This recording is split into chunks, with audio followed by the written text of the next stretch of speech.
नमस्कार साथियों। देखिए, मैंने पहले एक वीडियो बनाई थी। मैं चाहता हूं कि पहले आप लोग उस वीडियो को देखिए। वो वीडियो मैंने उस टाइम बनाई थी जब निदेशालय की तरफ से ये पत्र जारी हुआ था कि पंचायत सहायक के माध्यम से ही भुगतान किया जाएगा, और उसके बाद जब प्रधान संघ और सचिव संघ के लोगों ने विरोध किया इस बात का, तो निदेशालय की तरफ से ये पत्र वापस ले लिया गया। मतलब कि निदेशालय लोग पीछे हो गए और उन्होंने ये पत्र जारी कर दिया कि अब ऐसा भुगतान की प्रक्रिया खत्म कर दी गई है। तो यूनियन की तरफ से जो मैंने विरोध अपना प्रकट किया था, आप इस वीडियो को पहले देखिए, इसके बाद मैं अपनी बात आगे रखता हूँ। मैं यासिर खान, पंचायत सहायक यूनियन आजमगढ़ की तरफ से 22 मई को निदेशालय की तरफ से एक पत्र जारी हुआ था जिसमें यह कहा गया था, एक आदेश आया था कि समस्त पंचायत सहायकों का फेस स्कैन के माध्यम से पंचायत गेटवे पोर्टल ओपन होगा और क्यूआर पंचायत गेटवे एप्लीकेशन से क्यूआर स्कैन किया जाएगा पंचायत सहायक के माध्यम से, और पंचायत सहायक फेस स्कैन और क्यूआर कोड के माध्यम से ही भुगतान करेगा सचिवालय में, अपने सचिवालय वाले कंप्यूटर से। इसलिए ये नियम लागू किया गया था, नियम लाया गया था निदेशालय की तरफ से, ताकि सीपीयू लेफ्ट राइट ना हो, सीपीयू सचिवालय पे ही रहे और समस्त भुगतान पंचायत सहायक के माध्यम से हो और पंचायत सहायक के फेस स्कैन के माध्यम से हो। लेकिन इसके बाद जब अन्य दल के लोग, सचिव और प्रधान जी के संघ के लोग जब निदेशालय पे ये सवाल करने लगे, जब निदेशालय से ये सवाल पूछने लगे, दबाव बनाने लगे, और यहाँ तक कि एक व्यक्ति ने अपर मुख्य सचिव जी को, मनोज कुमार सिंह जी को धमकी भी देने का उन्होंने काम किया, तो अब निदेशालय की तरफ से एक पत्र कल ही जारी हुआ है। अब निदेशालय ने अपने बातों से उन्होंने करवट ले ली, अपनी बातों से वो चेंज हो गए। अब जो पत्र जारी हुआ निदेशालय की तरफ से, तो उसमें ये लिखा हुआ है कि अब पंचायत सहायक के अलावा सचिव जी और प्रधान जी भी अपना फेस दिखा के, उनके भी फेस स्कैन के माध्यम से भुगतान हो सकता है। तो जरा निदेशालय के लोग अब ये स्पष्ट करें। हम पंचायत सहायक यूनियन उत्तर प्रदेश के पंचायत सहायकों का आपसे ये सवाल है कि आप पहले ये स्पष्ट करिए कि प्रधान जी प्रतिनिधि हैं या फिर कर्मचारी हैं, और आप ये स्पष्ट करिए कि सचिव जी को अगर फेस स्कैन में भी जोड़ा गया है तो इसका औचित्य क्या है, ये किस बेस पे जोड़ा गया है। एक सचिव जी के अंतर्गत औसतन 4-5 ग्राम पंचायतें आती है, तो अगर एक व्यक्ति, एक अधिकारी के अंदर 4-5 ग्राम पंचायतें आती हैं, तो एक ग्राम पंचायत में कैसे आके फेस स्कैन कर सकता है? क्या ये असंभव प्रक्रिया है? तो ये कहीं ना कहीं मुझे लग रहा है कि निदेशालय के ऊपर दबाव बना के, और निदेशालय ने मान लिया है कि उनके ऊपर दबाव बनाया जा सकता है और उनके आदेश को पालन करवाया जा सकता है, उनके ऊपर दबाव बना के आदेश पालन करवाया जा सकता है। हम पंचायत सहायक को अनिवार्य रूप से ही सचिवालय पोर्टल का गेटवे का इसलिए देना जाना चाहिए क्योंकि हम पंचायत सहायक एकल कर्मचारी हैं। हम ही लोग सचिवालय पे रह के अकेले काम करते हैं, एकल कर्मचारी के तौर पे काम करते हैं। तो जब पंचायत सहायक सचिवालय पे एकल कर्मचारी है तो उनका फेस ऑथेंटिकेशन उन्हीं के माध्यम से ही भुगतान होना चाहिए।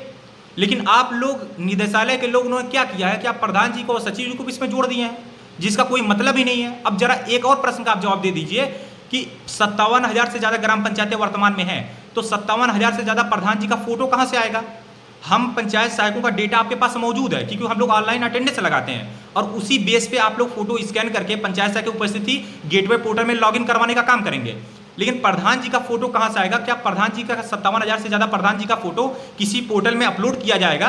किस हिसाब से उनका फेस स्कैन होगा? ये सवाल का आप जवाब दीजिए। दूसरा सवाल और ये भी है कि सचिव जी का फोटो भी कहाँ से आएगा? उनका क्या कोई पोर्टल बनेगा? क्या उनकी भी ऑनलाइन अटेंडेंस लगेगी? क्या प्रधान जी भी ऑनलाइन अटेंडेंस लगाएंगे? क्या उसका बेस क्या है? गेटवे में लॉगिन होने का फोटोज का बेस क्या है? पंचायत सहायकों का तो ऑनलाइन अटेंडेंस लगाते हैं, उसी बेस से आप लोग फोटो मैच करवाएंगे, लेकिन प्रधान जी और सचिव जी का बेस क्या है? और एक हम लोग का एक और प्रश्न है कि ऑलरेडी जब सचिव जी के पास मेकर का डीएससी है और प्रधान जी के पास चेकर का डीएससी है, तो ऑलरेडी जब उनके पास इतनी बड़ी जिम्मेदारी भुगतान के मामले में है, तो क्या पंचायत सहायक एकल कर्मचारी तौर पे होने के नाते, सचिवालय पे काम करने के नाते, क्या हमारे पास सिर्फ ये सिंगल जिम्मेदारी क्या हमें नहीं दी जानी चाहिए थी? क्या हम लोग इस काबिल नहीं है? हम लोग को जनसेवा केंद्र का काम दिया जा सकता है, सारे काम करवाए जा सकते हैं। आयुष्मान कार्ड में रिकॉर्ड हम लोग बना के बैठे हैं, उत्तर प्रदेश में सबसे ज़्यादा आयुष्मान कार्ड बनाने का रिकॉर्ड हम पंचायत सहायक बना के बैठे हैं। लेकिन आप लोगों की तरफ से इस तरह से पंचायत सहायकों को इग्नोर करना क्या दर्शाता है?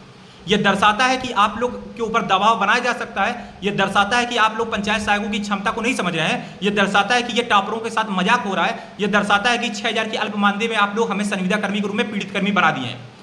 ये आप लोग पर हमेशा लगातार प्रश्न बना रहेगा कि आप लोग एक अधिकारी, पढ़े लिखी शिक्षित होने के बावजूद भी आप लोगों ने इस तरह से दबाव बनने के बाद आपने अपने आदेशों का पालन खुद नहीं किया, अपने आदेशों की अवहेलना आपने स्वयं कर दी। ये बहुत शर्मिंदगी का विषय है, और पंचायत सहायक यूनियन उत्तर प्रदेश लगातार इस बात को उठाता रहेगा, और आने वाले वक्त में पंचायत सहायक लगातार अपने पद से इस्तीफा देने का काम करेंगे, क्योंकि आप लोग लगातार पंचायत सहायकों को पूरी तरह से पीड़ित और प्रताड़ित करके रख दिए हैं। हर एक सवाल का जवाब आप लोगों से लिया जाएगा, हर अधिकारियों को उसमें जवाबदेही तय की जाएगी। आप लोग अगर इस तरह की नीति बनाएंगे तो हम लोग भी अपनी रणनीति बनाएंगे और हर एक चीज का स्पष्ट जवाब आप लोगों से हम लोग लेके रहेंगे।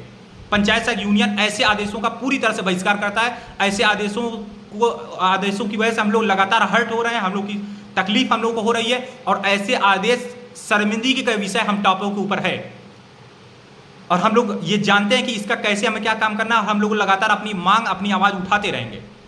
पंचायत सहायक यूनियन उत्तर प्रदेश, पंचायत सहायक यूनियन आजमगढ़, मैं यासिर खान। जय हिंद, जय भारत, धन्यवाद। अब आपने ये पूरी वीडियो देख ली। ये वीडियो मैंने बनाया था जून 11 2024 को, मतलब 11 जून 2024 को मैंने ये वीडियो बनाई थी जो आपने अभी जस्ट देखी है।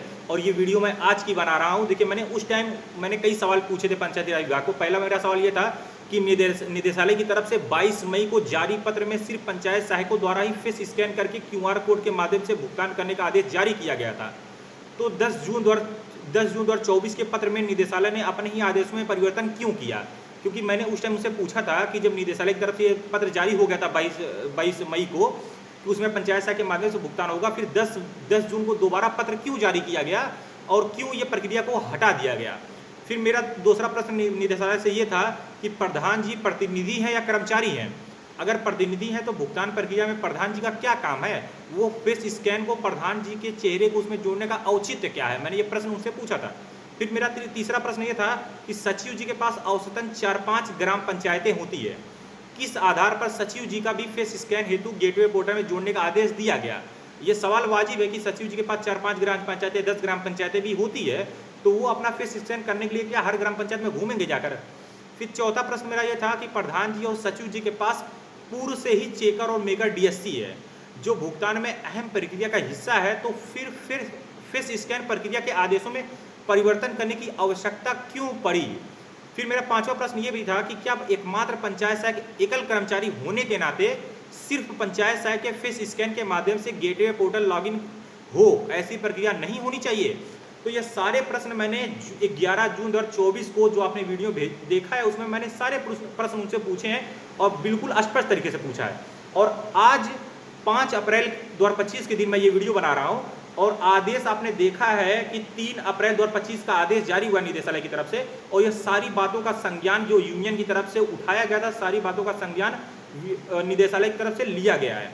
तो देखिए, आपने देखा होगा कि पंचायत सहायक यूनियन उत्तर प्रदेश के कार्यकारी समिति के सारे साथी लोग निदेशालय पे गए भी थे और अपर निदेशक राजकुमार जी से मुलाकात भी किए थे। उसमें हम लोगों ने स्पष्ट कहा था, ये भी बात हमने रखी थी कि जो पत्र पहले पूर्व में 22 मई को जारी हुआ था वो पुनः जारी किया जाए और उसमें स्पष्ट किया जाए कि भुगतान सारा जो है पंचायत सहायक के माध्यम से होगा, पंचायत सहायक के फेस स्कैन और QR कोड के माध्यम से ही होना है। अब 3 अप्रैल 2025 को ये पत्र जारी हो गया है, इसका मतलब कि यूनियन की बातों को निदेशालय ने संज्ञान लिया है और ये पत्र जारी हो गया है कि सारे पंचायत सहायक के माध्यम से ही भुगतान होगा और पंचायत सहायक का चेहरा ही स्कैन किया जाएगा और पंचायत सहायक के मोबाइल के जो पंचायत गेटवे एप्लीकेशन है उसी ऐप के जरिए QR कोड को स्कैन करके भुगतान किया जाएगा। ये यूनियन की ताकत है, ये आप सभी साथियों का जो सहयोग है यूनियन के प्रति, जो आप हमेशा साथ दिए हैं यूनियन का, इसका ये एक अच्छा हम लोग के हित में फैसला आया है और मुझे उम्मीद है कि पंचायत सहायक यूनियन उत्तर प्रदेश इसी तरह से सारे पंचायत सहायक साथियों के लिए हमेशा काम करता रहेगा और मुझे ये आपसे उम्मीद है कि आप सभी साथी पंचायत सहायक यूनियन उत्तर प्रदेश के साथ जुड़े रहें। हम लोग लगातार और स्टेप बाय स्टेप सारी प्रक्रिया को अपने पक्ष में करके रहेंगे। बहुत बहुत धन्यवाद। जय हिंद, जय भारत।